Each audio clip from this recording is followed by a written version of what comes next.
Most small and mid-sized companies in the U.S. don't sell goods and services to other countries.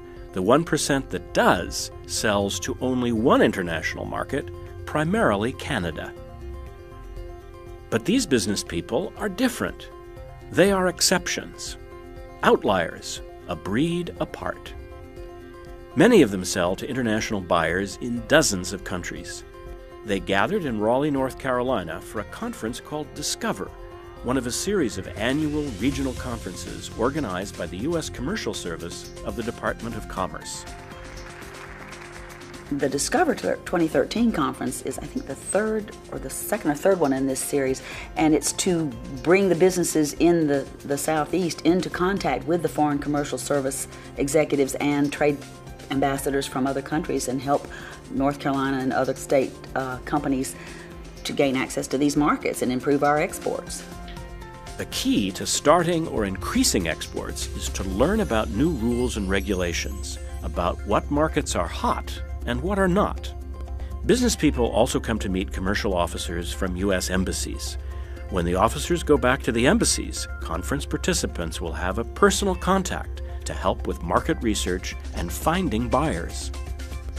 Some of the officers have brought buyers with them to match with these suppliers. These buyers are from Nigeria, one of the biggest economies in Africa. One of the officers is Rebecca Armand.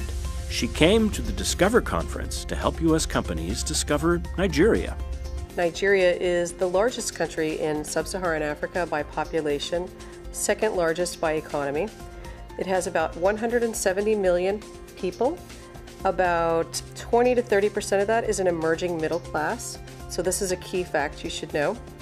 Despite the global economic downturn over the last 5 years, Nigeria has experienced consistent 7% plus growth per year on the economic side, and that's just the formal side. That doesn't count the informal side as well. Everybody associates Nigeria with scams, and yes, there are scams in Nigeria, but there is a tremendous amount of legitimate business to be had as well. So if you're looking for something in an emerging market that has tremendous potential, whether it's retail or industrial, it's a great market to consider.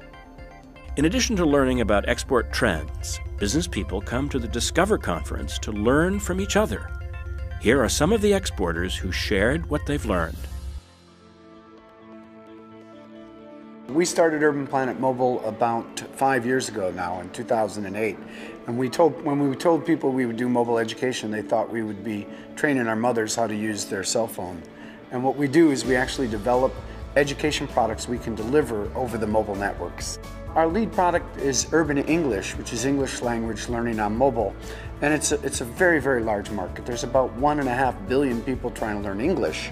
And so in that sense, it naturally takes us outside of the United States. So we're in 38 markets right now. And I would say about 85 to 90% of our business is export. I absolutely think our company is a better and stronger company because of our international exposure. And the reason why is because it's caused us to immediately diversify our workforce from day one. So in our little team, we have people on our team who are from Santiago, Chile, to Lithuania, to people who are from Russia and Korea, to full-time people who've come from Japan. And many of them have been with us 3 or 4 years. And it gives us a global perspective. It's very hard to do business worldwide from a very American-centric perspective. I think a lot of companies take the wrong attitude that they need to wait till they're a certain size to export. And really, exporting can help take you to that certain size.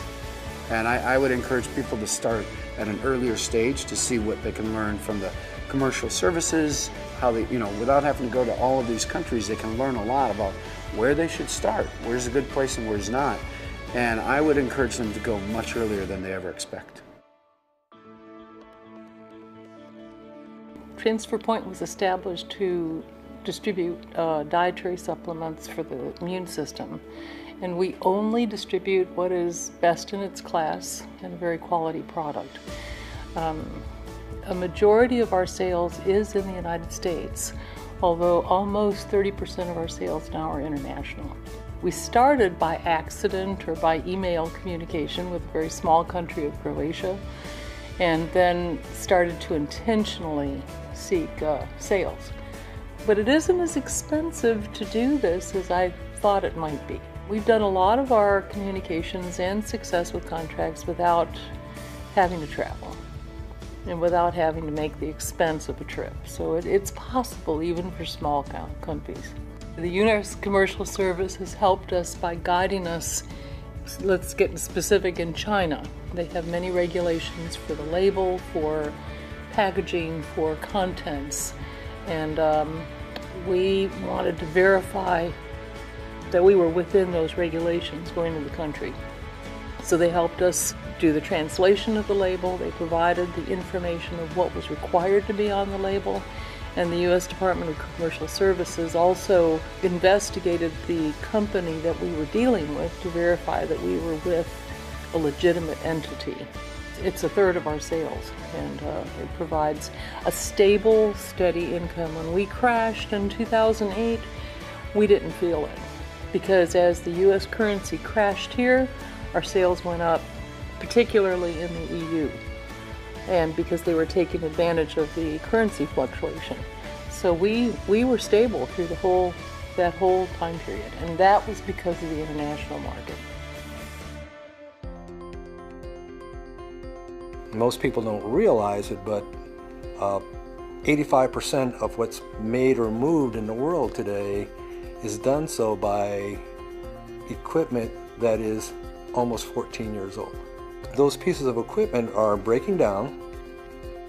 The manufacturers may be long gone or bought up by another company, and what is needed to support those electronics are no longer available readily. That's where we come in. The world's infrastructure, especially in developing nations, is in dire need of being improved, but unfortunately they don't have the financial wherewithal to do that.